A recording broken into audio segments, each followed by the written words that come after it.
حاجی رحمت الله خان خروټي څخه خواست کوم چې دی راشي تاسو ته خپله وینا واوروي. ډاکټر رحمت الله خان خروټي. لیکي ختمول نور د جګړو کوو قدر د مشرانو پالمو کوو لیکي ختمول نور د جګړو کوو قدر د مشرانو پالمو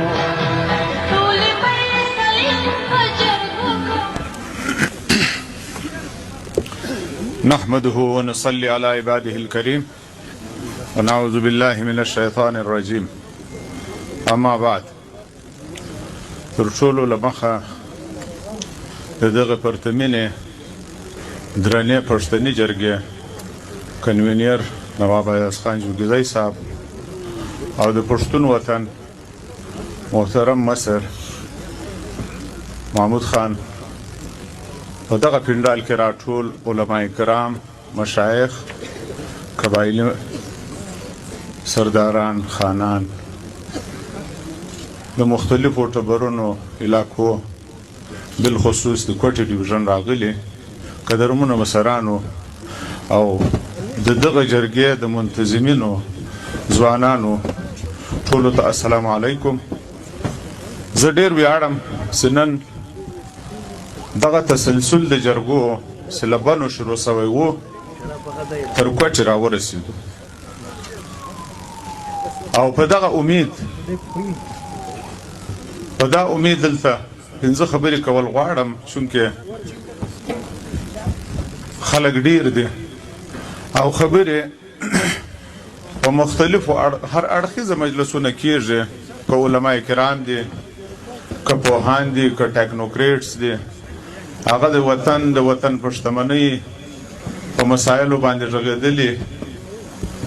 یقینا د ستاینې وړ دي. زه په خپله چونکې دا جرګه یو قومي قبایلي جرګه زه بولم، جرګه او جلسه په کار دي چې موږ سره جلا اوس په کوم مجلس کې چې موږ سره راټول یو دا یو جرګه ده، په دې کې قبایلي مشران راغلي، که هغه له هر تنظیم، له هر قوم، له هر کلي سره تعلق لري. موږ ته پکار دا دی ما یو د تجویز په شکل کې یو خبره کوم. نواب صاحب او مشر محمود خان هغه یو د پارټۍ په لیول باندې چا مشر نه دی ګڼلی، په قومي سطح، په علاقایي سطح هغه د ټول وطن خلکو په خپل مشر ګڼلی ده. هغه تنظیمي معامله چې ده هغه یو ځان ته فیکټر ده چې دی به خامخا په مخ وړي. نواب صاحب تاسو د خدمت دا تجویز ده چې له دغسې جرګې کومې پښتني جرګې سي که چیرې دغه موږ پیورلی قبایلي اړخ ته یوسو، بیا به په دې کې د هر تنظیم، د هر پارټۍ خلک به په ډېر غټ تعداد باندې راځي او هغه بېشکه دغه تنظیمول دغه جرګې او د دې خدمت کول دا څه اسان کار نه ده، دا ډېر خواري غواړي، دا ډېر سختي غواړي، دا ډېر مشکلات لري. البته په دغو ته که څه وسعت او فصاحت ورکول غواړو نو په کار دا ده چې له سیاسي رنګه یې لږ پاکه او قبایلي رنګ یې ورزیات. دوهمه مې خبره دا ده چې کوم تسلسل له بنو را روان سوی و د هغو یو باقاعده ډاکومنټډ یو شی پیښ چې آیا موږ د هغې جرګو یا دا تسلسل چې پر را روان کړی ده یوه ګټه خو یې دا ده چې موږ په دا علاقه او په وطن باندې یو له بله سره دغه ربط و رابطه جوړول دا ډېر د ویاړ خبره ده. د دې لپاره موږ چې څومره هم ممنون واوسو دا به کمی. د هغې علاوه دا ده په کومو ستونزو او مسایلو باندې غږېدا چې سوی ده ریاست څه کړي دي په 50 کاله په دې علاقه کې بلکې د چرچل له وخته بعد چې کوم انټلیجنس وار په دې خطه کې شروع ده دا یو اوږد تاریخ ده. په دې تاریخ باندې سره غږیږو بیا خو به نو زه وایم هر سړی به 2 غنټې اخلي او بیا به نتیجې ته نه رسېږو. څو اصولو چا له چا سره قرباني ورکړلې او څنګه یې ورکړلې ولې ورکړې په کومو نامو باندې ورکړې بله دې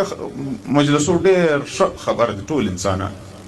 سوله خبره موجوده په علاقایي سطح باندې نن دا ټیم موږ د کوټې په ښار کې سره ناست یو چې موږ څه ستونزې لرو، قبایلي ستونزې لرو، څرنګه یې لرو، پلانی قوم یا پلانی کور یا پلانی کهول په پلانی مصیبت باندې اخته د نواب صاحب که ستا دربار ته یو استغاثه سوې ده په کار دا ده چې هغه تر سره ورسېږي او رسېدلی وای. په کومه جرګه له وخته چې زه ارومه نواب صاحب تاسې کنوینیر راستي د پښتون قومي جرګې، لیکن په ډېر ادب سره وایم د دغه جرګې سټرکچر ماته نه ده معلوم،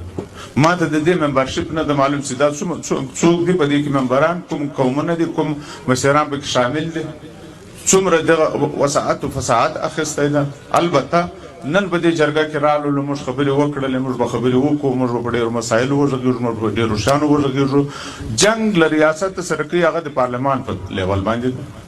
پارلمان ته ظاهره خبره ده هر سړی به خپل یو مفکوره لري، خپل یو فکر به لري، ودی هېڅ خبره نه ده. لیکن پښتنواله دې نه یری که په پارلمان کې له هرې تنظیمه که له هر چتر لاندې راځي هر څوک ننوځي، لیکن هغه د پښتو یا د پښتني اقدار دې نه خرابوي. موږ تاسې دلته په دې جرګه کې ما څه خبرې واورېدې چې موږ د خپل پښتانه خلکو یو څه قومي او پښتني اقدار له لاسه ورکړي دي. هغه ولې ورکړي دي؟ موږ اصل کې اصل مشران او اصل اصول هم پاماله کړي دي، بلا جواز په ځینو شیانو پسې لګیا سوي یو. نظیر د جرګو د مرکو خراب سوی ده. ولې خراب سوی ده؟ هر سړی راولاړېږي زه جرګه کوم، لیکن د هغه هویت د هغه صلاحیت د غومره نه هغه شی وکړي تا ته نظیر در خرابوي. خبره دا ده په ډېرو شیانو قبایلي شیانو په کار ده چې نوی راتلونکی نسل خبر سي چې زه څوک یم، مصر څوک ده، کثیر مې څوک ده، وطن څه وایي، دغه جرګې د کوم مقصد لپاره کېږي، ولې دا زړه پکې کېږي او کومې مقتدر ادارې چې دغه جرګه اوري په کار دا ده چې دغه زړه تر هر ځای پورې ورسېږي او د دې جرګې باقاعده یو میکانیزم جوړ شي. هغه میکانیزم دا ده چې په کار دا ده چې له ریاستي ادارو زموږ غواړم له هغو خلکو اوس هم وایي چې یا ریاست ته یې راسره وکړه، فلانه یې ته یې راسره وکړه او هغو خلکو ته به موږ په کوم شکل باندې کښېنو، څومره خلک به ورځو چا ته ورغلي یو. آیا په هغه مد کې موږ څه شی دلته تبلیغي کاکا یو خبره وکړه وایي زه 10 ایکړ ځمکه ما مختص کړې ده د یو کالج لپاره له 2014 له 2014 او د 2025 ډېر غټه فاصله ده. یو کالج نسي جوړېدلی، خلک ژمن دي وغواړي او یو هسپتال دی وایي ما ته په علاقه کې نه راجوړ. زه فکر کوم په دغه پنډال کې ناست ډېر داسې ملګري، ډېر داسې قدرمن ملګري دوی دې د خبره نه په ذهن باندې ور اخلي، لیکن خبره دا شاید دغه ذمهواریان یا اختیارات شاید په دا دوران د تاریخ کې موږ ته راغلي هم وي. محاسبه په کار دا ده چې هر سړی په دې پنډال کې ناست هغه له خپله ځانه سره محاسبه وکړي که زه یم، که زه فرد یم، که زه د خروټ د مصر په حیثیت ما ته باید په خپل ځان کې ما ته کوم هم را په ګوته یې کړي چې تا څه راسره کړي.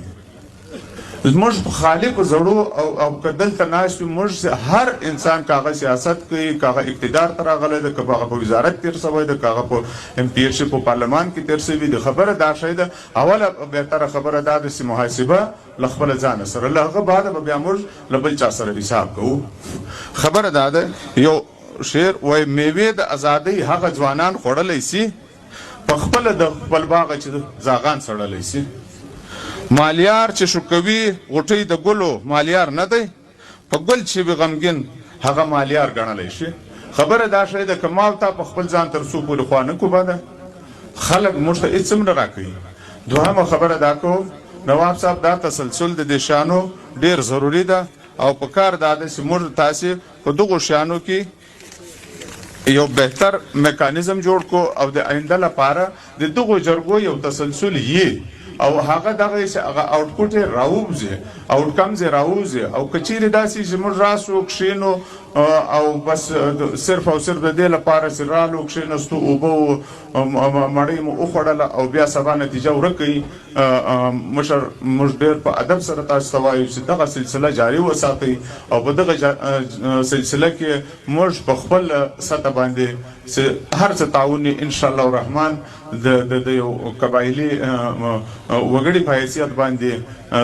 ان شاء الله تعالی د قوم د علاقې خدمت ته به هر وخت له تاسو سره تیار یو. الله تعالی مو قدرمن لره، خدای مو خوشحاله لره. از کومې ستونزې دي په هغو ټول رغېدلي یاستئ، قدرمن اوسئ. تکرار د خبرې مناسب نه. مننه.